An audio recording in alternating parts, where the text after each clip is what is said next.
திரு G S. கபட்டேயின் Shirdi அனுபவங்கள். நாள் 8/12/1910.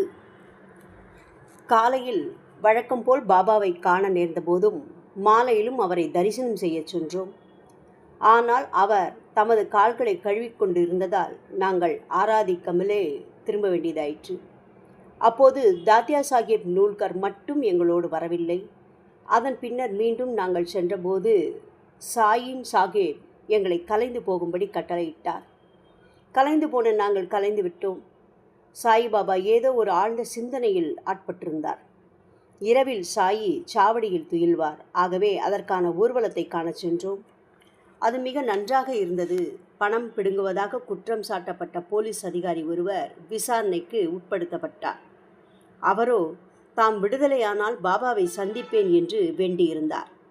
விதி வசம் விடுதலையும் ஆனார். அந்த வேண்டுதலை நிறைவேற்ற அவரும் அப்பொழுது அங்கே வந்திருந்தார். அவரை கண்டதும் சாயிபாபா இருப்பு கொள்ளாதவராய், அந்த எளியவர்கள் ஏமாற்றப்பட்டார்கள், அங்கு ஏன் நீ இருந்திருக்கக்கூடாது, இங்கு ஏன் வந்தாய் என்று இருமுறை கூறினார். அந்த மனிதரின் நண்பர்கள் விடுத்த வேண்டுகோள் எதையும் பாபா செவிசாய்க்கவே இல்லை. இதில் ஆச்சரியம் என்னவென்றால், பாபா இதற்கு முன் அவரை பார்த்ததே இல்லை. அப்படி இருக்கையில் அவரை பற்றி பாபா எப்படி அறிந்தார்? அவரது செயல்கள் இவரது சிந்தைக்கு எப்படி வந்தன? ஆச்சரியத்தில் அமிழ்ந்து போனோம். மறுநாள்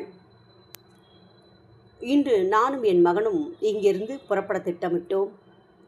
காலை வழிபாடு முடிந்ததும் வழக்கம் போல் பாபாவை தரிசிக்கச் சென்றோம். பாபா, நீங்கள் திரும்பிச் செல்ல தீர்மானித்து விட்டீர்களா? நீங்கள் செல்லலாம் என்றார்.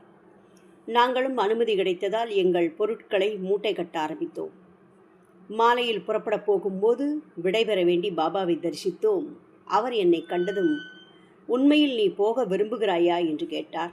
நானும் போக விரும்புகிறேன், ஆனால் நீங்கள் போக அனுமதிக்கவில்லை என்றால் போக மாட்டேன் என்றேன். உடனாகவே, அப்படியானால் நீ நாளையோ நாளை மறுநாளோ போ. இது நமது வீடு. இங்கிருக்கும் வாதாவும் நமது வீடுதான். நான் இங்கு இருக்கும்போது எவரும் பயப்பட தேவையில்லை என்றார். நாங்களும் பயண ஏற்பாடுகளை நிறுத்திவிட்டு அமர்ந்து பேசிக் கொண்டிருந்தோம். சாய்பாபா மிகவும் சந்தோஷமான மனநிலையில் இருந்தார். எண்ணற்ற இனிமையான விபரங்கள் பலவற்றை சொன்னார். எனக்கு எதுவும் புரியவில்லை, அச்சமாக இருக்கிறது.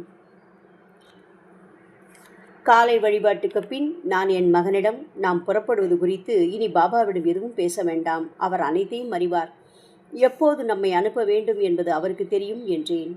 வழக்கம் போல் பாபா வெளியே போவதை கண்டோம். மாலையில் மசூதிக்கு சென்றபோது அவருடன் விளையாடிய சிறுமி ஒருத்தியின் பூர்வ ஜென்மம் பற்றிய கதை ஒன்றை கூறினார். அவள் ஒரு ஓவியர். தற்போது அவள் இறந்து புதைக்கப்பட்டு விட்டாள். அவ்வழியே நடந்து சென்ற சாயின் சாஹேப் அவளது சமாதி அருகே ஒரு நாள் இரவை கழிக்க நேர்ந்தது. அந்த சூழலை பயன்படுத்தி அவள் அவருடன் வந்துவிட்டாள். வரும் வழியில் ஒரு ஆல மரத்தினிடையே முதலில் வைத்தவர் பின்பு இங்கு கொண்டு வந்து விட்டார். இவ்விதமாக கதை அளவுக்கு மீறிய இனிமையுடையதாய் போய்கொண்டிருந்தது.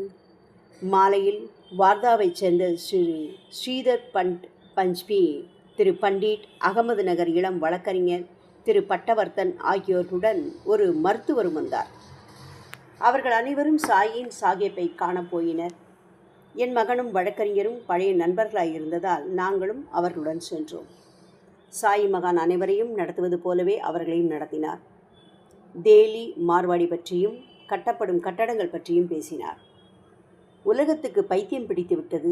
மனிதர்கள் கெட்டவைகளை எண்ணத் தொடங்கிவிட்டனர். எனவே நான் என்னை எவருடனும் சமமாக நோக்குவதில்லை. எந்த பதிலும் நான் சொல்வதில்லை. என்ன பதில் சொல்வது என்று கூறியவாறே உதியை தந்து வாதாவுக்கு திரும்ப கட்டளையிட்டார். வழக்கம்போல் தங்கும்படியும் மறுநாள் போகும்படியும் கூறினார்.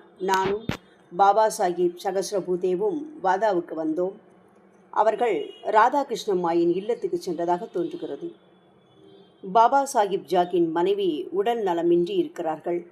அவர் அவளுக்கு எந்த மருந்தும் கொடுப்பதில்லை. ஆகவே வெளிப்படையாகவே அவள் பொறுமை இழந்து கிளம்ப விரும்பினாள்.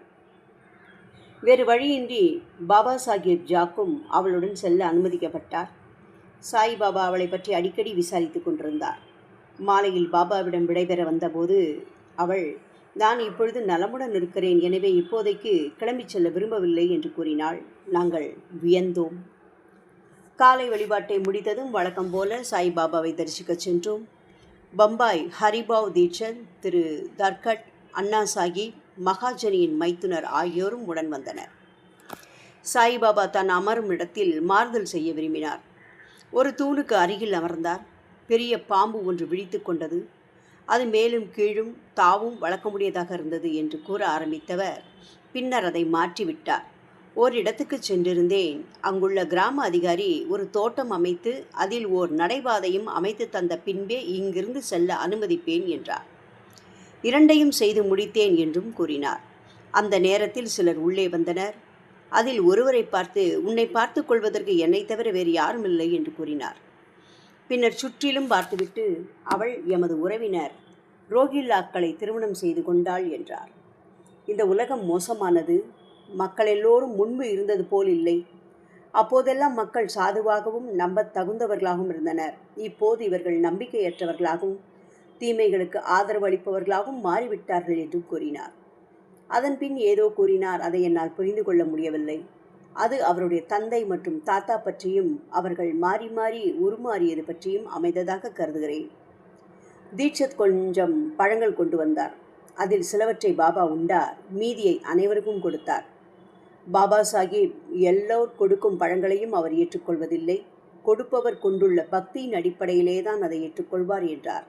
இது சிறிது நேரம் சப்த சலசலப்பினை ஏற்படுத்தியது. சாய்பாபா கோபம் கொப்பளிக்க அனல் பறக்கும் கண்களால் அருகில் இருந்த என்னை பார்த்தார். நீ என்ன கூறினாய் என்று கேட்டார். நான் எதுவும் கூறவில்லை. குழந்தைகள் தங்களுக்குள் ஏதோ பேசிக்கொண்டார்கள் என்றேன். உடனே பட்டவர்தனையும் என் மகனையும் பார்த்தவாறே கோபம் தணிந்தார். சந்திப்பு முடிந்தது. திரு பாலா சாஹிப் மிரிக்கர் இன்று பாபா முழு நேரமும் ஹரிபாவ் தீட்சத்திடமே பேசிக்கொண்டிருந்தார் என்றார். மாலை நேரம் உணவு உண்ண அமர்ந்தோம். அப்போது மிரிக்கரின் தந்தை வந்து சேர்ந்தார். அந்த பெரியவரின் உரையாடல் எனக்கு பிடித்திருந்தது. வழக்கம்போல் சாயின் சாஹேப்பை தரிசனம் செய்தோம். விஸ்வநாத் என்றும் போல் இன்றும் பஜனை செய்தார். காலை வழிபாடு முடிந்து சாயி மகான் வழக்கம் போல் வெளியே சென்றதை கண்டோம். திரு தீட்சத் முற்றிலும் புதிய மனிதராக தோன்றினார். வழிபடுதலில் அதிக நேரத்தை செலவிட்டார். மிருதுவான குணமுடைய அவரது அகத்தில் மேலும் இனிமையும் அழகும் இருப்பதை உணர முடிந்தது. புல்கானிலிருந்து ராவ் பகதூர் தீட்சத் வந்திருந்தார். திட்டமிடாமல் திடீரென்று ஷீரடிக்கு வர வேண்டும் என்று தீர்மானித்து வந்ததாக அவர் கூறினார். அவரை சந்தித்ததில் அதிகம் சந்தோஷமடைந்தேன். எல்லோரும் ஒன்றாக சாயின் சாஹேப்புக்கு சென்றோம். காலதாமதமானதால் பாபா கூறிய கதையை முழுமையாக கேட்க முடியவில்லை. சிறுகதை வடிவில் சிறப்பாக போதிக்கிறார். ஒருவன் ஒரு குதிரை வளர்த்து வந்தான். அது அவன் செய்ய சொன்னதை மட்டும் செய்யும். ஜோடி சேர்த்து பூட்டினால் போகாது. இணைந்து செயல்பட எத்தனையோ பயிற்சிகள் கொடுத்தும் முயற்சிகள் செய்தும் பலனில்லை. கடைசியில் ஒரு வித்வான், இது எங்கிருந்து முதலில் கொண்டு வரப்பட்டதோ அங்கே கொண்டு போங்கள் என்றார். அவ்வாறே அது செய்யப்பட்டது. கதையை முழுமையாக கேட்கவில்லை. ஒரு பகுதியை மட்டுமே கேட்டேன். அவர் என்னிடம், நீ எப்போது போகப் போகிறாய் என்று கேட்டார். நான் அதற்கு, நீங்களாக முன்வந்து எப்போது உவந்து அனுமதி அளிக்கின்றீர்களோ அப்போது போகிறேன் என்றேன். உடனே பாபா, நீ உன் உணவை உட்கொண்ட பின் கிளம்பு என்றார். பின்னர் மாதவராவ் தேஷ்பாண்டே மூலம் தயிரினை பிரசாதமாக கொடுத்து அனுப்பினார். உண்டோம். மீண்டும் சாய்பாபாவை சந்தித்து அனுமதியை உறுதி செய்து கொண்டோம். எனது மகன் அனுமதி தெளிவான சொற்களில் அளிக்கப்பட்டதா என்று வினவினான்.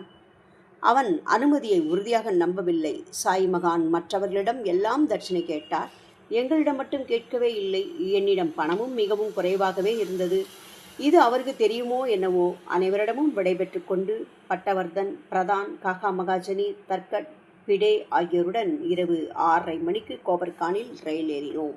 இதன் தொடர்ச்சி நாளை தொடரும். ஓம் ஷைராம்.